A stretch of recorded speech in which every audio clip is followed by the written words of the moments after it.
I just want to make a simple video where I teach you guys how to move a little bit more lightly across the court, like have light but powerful bouncy footsteps, so when you split and when you move you don't feel like you're getting stuck on the ground. Now I have a couple of drills that can let you work on the muscles, specifically the calves, because that's something that's very overlooked. People don't really think about working their calves, but that's where you get that bounce in the first step. And training the calves in different ways is going to let you naturally just run a little bit more lightly, and it's going to give you that first step bounce for when you want to react and change directions. So I'm going to do a couple things just to work on that muscle to make it so the impact is not as clunky, and a couple of on-court drills that are more tennis specific that will help you be more confident in covering the entire court. Okay, so the first thing might be something that everyone's really familiar with, and they're going to be line jumps, line hops, whatever you want to call it. But I'm going to talk about the details that make this really effective. I like to break this up into two sections. One where you're jumping and then you're in a really controlled position. You come to a stop before you jump again. That's to help practice absorbing impact and landing softly. And then the next is when you can balance on each jump, you're gonna jump and then immediately jump again without doing like a double tap, where you can just go straight off each foot. Now let me show you. So this is the first one I want you guys to focus on. So when you're jumping across, I want you to stop. So from here, you're going to stop and just absorb the impact. Stop. Stop. Okay, so I'm going off the balls of my feet, and when I'm landing, I'm also landing on the balls of my feet and I'm absorbing the impact. Okay, so after you guys get better at that, this might take a little bit more practice because you have to learn how to shift your body weight as well as you land, so that you're not just falling over or like overcommitting to each jump. But I want you to try to get as far as you can, be as explosive as you can, and balance after you land.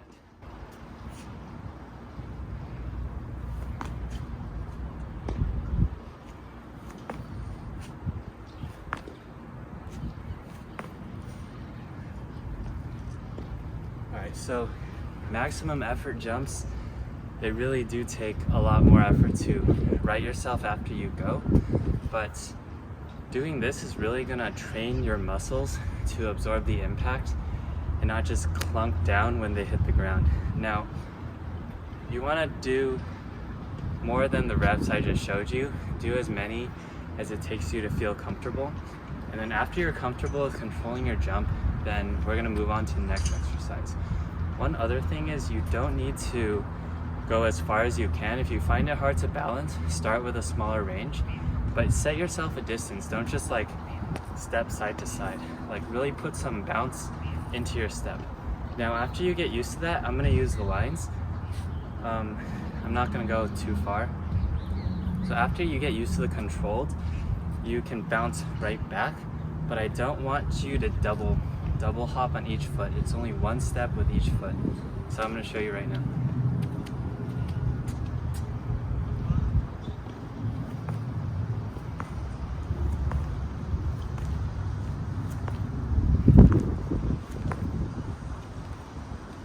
Okay, like that. So it doesn't seem very hard. I want you to really focus on when you land, feeling the softness of the balls of your feet on the ground, activating the calves as you go, because this is going to help that first step really. It's going to help you really explode off your first step. So after you split step, you'll be able to just push off, and it's going to feel really light. Now this next drill is going to be pretty hard because you're going to be doing it on one foot. Now if you can't do it on one foot to start with, you can do it with 2 feet. But this is going to train every angle of our muscles, so you can go any direction you want off of a good push, and you can balance on it as well. So you're going to notice a lot of this has to do with absorbing impact and balance after you do the actual jump. So you're going to start in the middle. You have 4 cones here. You can get 1 foot. Okay, so I'll start. I'm gonna So I'm actually gonna warm up first, and I'm gonna use both feet.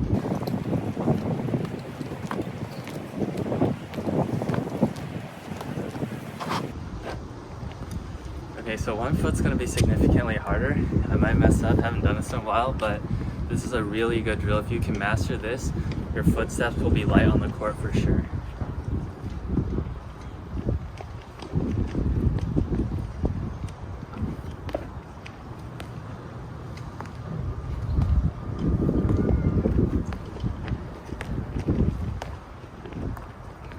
I'm gonna try with my other foot now. My left foot is definitely my weaker foot, so hopefully I can get through this.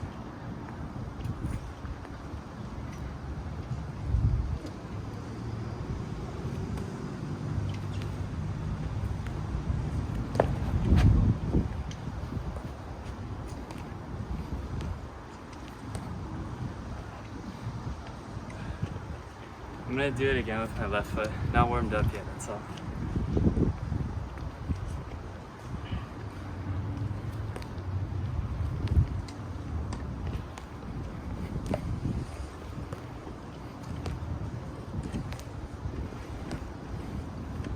Alright, that was a little bit better.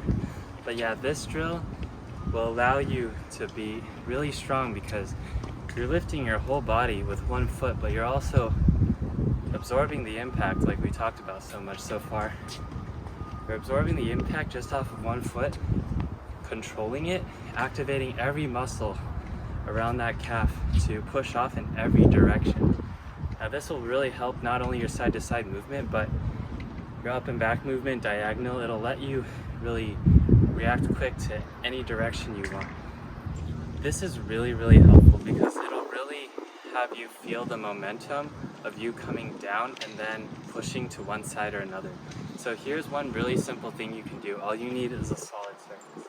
So I have my chair here, and first I'm going to jump off the chair, land on 2 feet, and then over the cone. The beautiful thing here is you can do this any way after you jump. So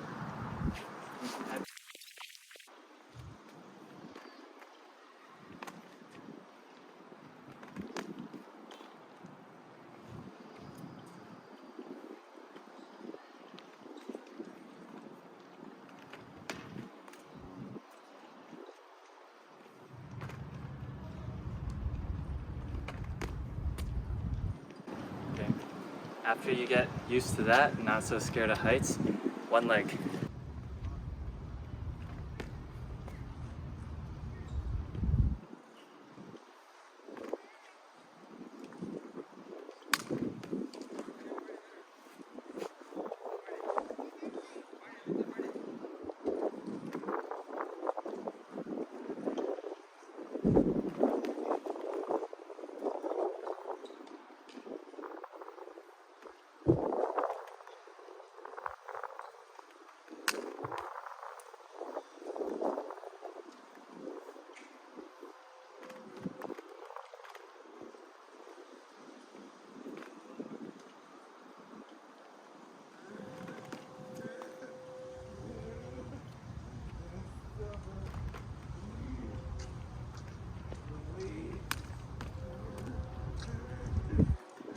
As far as objects went, that wasn't the most solid thing to jump off of. So I suggest you find something more solid, but you get the idea. So those are some drills that really help you be light on your feet. You're gonna notice that you're gonna feel a good amount on the balls of your feet, your ankles, and your calves. And those things those muscles are the things that control your fine, quick movement when you're moving around on the court. By strengthening these muscles, you're not only going to improve your bounce, but you're going to improve your natural ability to absorb power when you jump onto the court. Now, don't end the video yet because I'm going to add a footwork sequence at the end to help your recovery, and it's going to help you get a lot more confident recovering for the next ball, and you're going to feel like you can cover the whole court really easily. It's a really good drill for recovery. This is to make it so that you're very confident that you can recover right after you hit. Now I see a lot of people, they hit and then they are kind of running off the court, and wasting steps to get back. This drill is not only going to help you be more confident in your footwork, but it's going to help you feel what it really is like to be explosive on your recovery footwork, so you're confident you can cover the entire court. So I want to talk about the footwork first. It's going to be hit, recover. So you're going to watch the recovery step, and after that recovery step, you have three things. It's going to be a crossover, side shuffle, and another side shuffle, which can also count as your split step. So what I want you to do is to go to where I have the cone, pretend you're hitting over the cone, and do this in sequence. Here, recover on the line, and you're going to cross side and side. So you see, after my recovery, after the shot, it was actually really simple to recover. Now, I want you to really push off that leg on your recovery step, and then I want you to side shuffle as far as you can. You have 2 side shuffles to do. So I'm gonna shoot from this angle, and we're gonna see after this swing how far I can actually get. Now, of course, in a regular match, you're probably not gonna recover anything past the center, but I just wanna see how far I can get. So I have the option if I wanted to. So I have a lot of confidence in the power of my recovery. I'm just gonna start with a shadow swing on the recovery step, but later on I'm going to just do an entire from the middle, run to the side, hit, and then do the recovery step. So if you shadow swing this recovery step and get used to this footwork or foot pattern or like movement pattern, then you guys will be a lot more efficient in your recovery. So we'll start from here. I'm just gonna hit there and then see how far I can recover.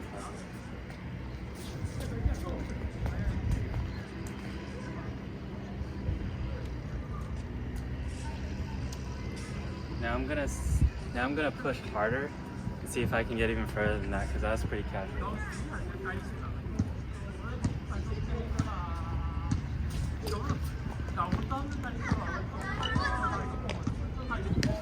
So now you guys can really see how like pros and high-level players can just recover all the way after seemingly hitting a ball that's like way off the court. Now I'm gonna start from the middle, hit a running forehand, and then we're gonna look at the recovery.